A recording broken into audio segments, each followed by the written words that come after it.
Eu vou tentar ainda terminá-lo. É porque um dicionário não é uma coisa tão simples de se escrever. E a gente sempre publica um livro, mas esse dicionário é um dicionário que eu quero fazer de expressões idiomáticas da Bíblia. Eu vou explicar para você. Se eu dissesse aqui, gente, hoje eu estou morto de cansado, certamente isso não causaria nenhuma consternação em nenhum dos milhares que estão nos assistindo. Mas se daqui a 2000 anos a minha palavra virar Bíblia, ia confundir muita gente. Como é que um morto se cansa? Então eu tenho que entender algumas expressões idiomáticas que aparecem na Bíblia. E na Bíblia, a palavra medir algo ou alguém é uma expressão idiomática também para julgar uma pessoa. Quer ver isso na Bíblia? Abra a Bíblia comigo no livro de Mateus, capítulo 7, versículos 1 e 2. Mateus, capítulo 7, versículos 1 e 2. Não julguem para... Mateus 7, 1 e 2. Não julguem para que vocês não sejam julgados, pois o critério com que vocês julgarem, vocês serão julgados. E com a medida que vocês tiverem medido, vocês serão medidos. Deixa eu explicar para você uma coisa sobre a poesia hebraica. Olha aqui para mim. Nós hoje temos uma ideia de poesia como sendo rima, métrica ou até romance. A métrica é questionada se ela tem na Bíblia ou não. Vou deixar isso aí para os especialistas na área de hebraico. Mas, de qualquer maneira, a poesia na Bíblia não tem um sentido apenas romântico. É de facilitar a memorização. Por exemplo, se eu estou dando o meu discurso aqui, estou falando em prosa, ele tem a sua importância. Mas se eu parasse aqui em hebraico bíblico, e falasse em poesia, todo mundo, isso é importante. Porque a poesia era um acento. Por exemplo, o livro de Daniel, quando fala das coisas da terra, fala em prosa. Quando fala das coisas do céu, fala em poesia. E qual a característica da poesia bíblica, da poesia hebraica? Ela tem paralelismo de ideias. É como se eu dissesse assim, a menina era bonita e inteligente. Uma garota charmosa e esperta. Perceberam? Eu falei a mesma coisa com palavras diferentes. Menina, garota. Charmosa, bonita, inteligente, esperta. Isso era usado nos Salmos. Depois você pega o Salmo 2 para você ver. Você vai lendo o Salmo, sempre tem paralelismo de ideias. Limpa-me, Senhor, purifica-me. Prestem atenção nos Salmos, vários deles. E Jesus estava dando a sua palestra quando de repente ele falou em poesia. Não julguem para não serem julgados. Porque à medida que vocês medirem, medirão a vocês também. Vamos a outra passagem? 2 Coríntios, capítulo 10, versículo 12. 2 Coríntios, capítulo 10, versículo 12. Na minha tradução diz assim. Por isso, aquele que pense estar em pé... Não, 2 Coríntios, perdão. Eu acabei lendo primeiro aqui. 2 Coríntios 10, verso 12. Na minha tradução diz assim. Porque não ousamos nos classificar ou comparar com alguns que louvam a si mesmos, mas eles, medindo-se consigo mesmos e comparando-se consigo mesmos, revelam falta de entendimento. A palavra aqui para medir é metreo, que é a mesma palavra que aparece no Evangelho de Mateus, lá, e em Apocalipse, onde vem a palavra metro. Então, aqueles que medem a si mesmo, ou seja, eles julgam a si mesmo, fazem-se de juízes para si mesmo, em causa própria. Entendeu o sentido de medir? Ficou claro para você acompanhar em casa? Então, no Apocalipse, quando Deus dá uma vara para João e fala, meça a cidade, Deus está falando, está na hora de fazer o julgamento. Mas, Rodrigo, mas o julgamento é uma coisa ruim, quer dizer que o povo de Deus vai ser julgado? Aí que vem uma outra questão que nós temos que aprender do juízo na Bíblia. Acompanhe em sua casa esse texto que eu vou mostrar para você. A Bíblia fala que nós temos que ter um desejo pelo juízo. Como assim? Você tem várias palavras em grego que dão a raiz da palavra julgamento, que é crima. Você tem a palavra crisis, tem a palavra crima, crino, eu julgo, crites, juiz em grego. Na tradução grega do Antigo Testamento, chamada Septuaginta, essas palavras, por sua vez, traduzem alguns termos hebraicos para juiz que têm um sentido ligeiramente diferente daquele que popularmente nós pensamos. Por exemplo, você tem a palavra dam. A palavra dam, que aparece ali, significa juiz no sentido de punir, reivindicar, obter a justiça para uma pessoa. Alguém que briga por mim. Você tem a palavra shofet. Shofet, embora seja mais comum para julgar, tem o sentido de governar ou até proteger, mas com a autoridade de punir os meus inimigos. Tanto é que um livro da Bíblia que fala dos heróis do povo de Deus é chamado Livro dos Juízes. Livro dos Juízes. E por fim, você tem a palavra também rev, rev que significa demandar uma causa, entrar numa ação judicial. Você percebeu as várias palavras para juiz que tem em hebraico? A palavra dam, por exemplo, juiz, é o nome de uma das tribos de Israel. Ele seria o juiz sobre os seus irmãos, aquele que cuidaria dos seus irmãos. Vou dar uma liçãozinha de hebraico muito rápida para você aprender em casa. Quando você coloca um iota, o iod, depois da palavra, vira um pronome possessivo. Então, se eu falo, por exemplo, El, Deus, Eli, meu Deus. Perceberam?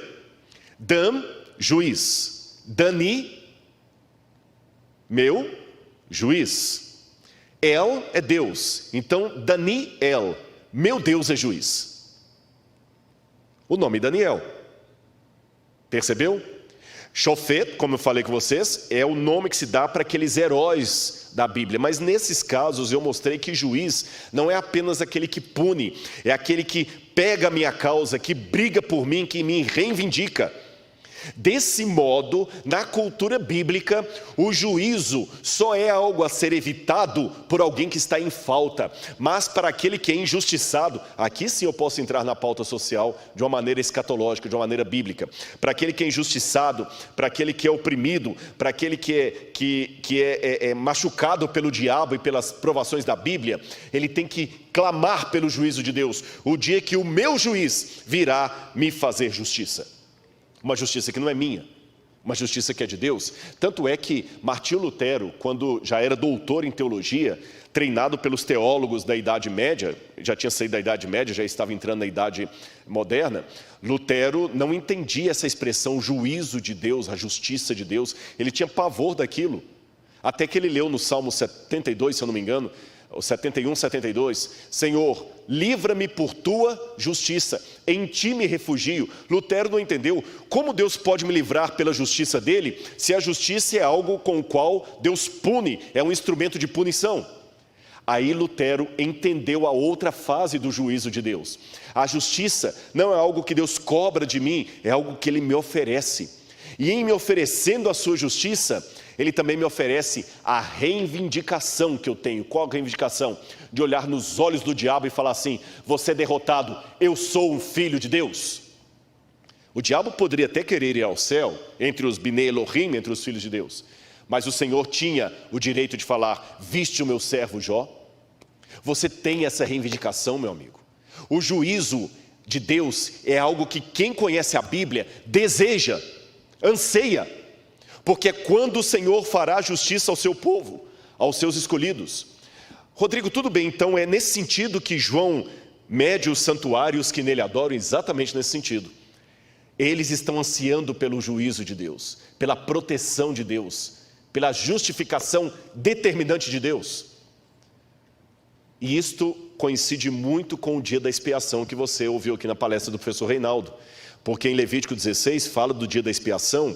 Ele explicou aqui, eu estava assistindo do hotel, que ele colocava 7 vezes o sangue em cada uma das partes. E se você olhar na sua Bíblia lá em Levítico, você vai ver que primeiro era purificado o altar de sacrifício, depois o santuário e as próprias pessoas.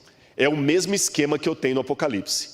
Mede primeiro o altar, aquele altar de fora, mede também o santuário e os que adoram dentro dele. E por que não medir o pátio? Olha aí na sua tela, você vai ver. João mede o santuário, o altar, já falei que isso é justamente o que acontecia. Em Ezequiel 40 também fala do dia da expiação, quando o santuário era purificado. Mas ele não mede o pátio porque ali estão aqueles que não aceitaram a graça de Deus. aqueles que não estarão dentro da reivindicação de Deus, aqueles que por conta própria quiseram o juízo. Olha o que diz Ezequiel 44, verso 9. Olha na sua casa aí. Assim diz o Senhor Deus: nenhum estrangeiro, incircunciso de coração, nem incircunciso de carne, entrará no meu santuário por qualquer estrangeiro que esteja entre os filhos de Israel. Eu quero mostrar rapidamente para você a cena do que o profeta Ezequiel viu quando Deus deu uma visão para ele semelhante à de João, mandando que ele medisse o santuário. Veja aí na sua casa. O que Ezequiel viu foi mais ou menos isso. Depois você pode ler com calma Ezequiel capítulo 40 na sua Bíblia, que lá fala exatamente qual foi a ordem que o profeta Ezequiel teve de medir o santuário de Deus. No livro de Ezequiel capítulo 40 diz: no 25º ano do nosso exílio, no princípio do ano do 10º dia do 4º mês, 14 anos depois da queda da cidade de Jerusalém, nesse mesmo dia veio a mim a mão do Senhor, e ele me levou para lá. Em visões, Deus me levou à terra de Israel. Me pôs sobre um alto monte, sobre o qual havia uma estrutura da cidade para o lado sul. Ele me levou para lá e vi um homem com aparência como de bronze. Estava em pé junto ao portão e tinha na mão um cordel de linho e uma cana para medir.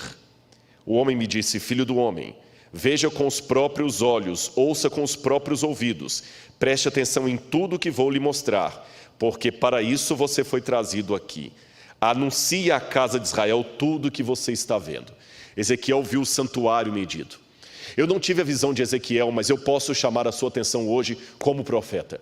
Eu anuncio para você, o julgamento de Deus vai chegar.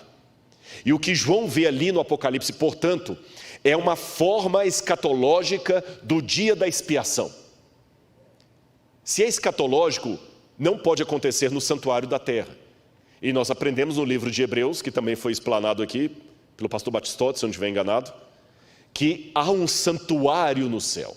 Note, a Bíblia não fala que o céu é um santuário, o céu tem um santuário. Portanto, nesse santuário existe a purificação dos nossos pecados.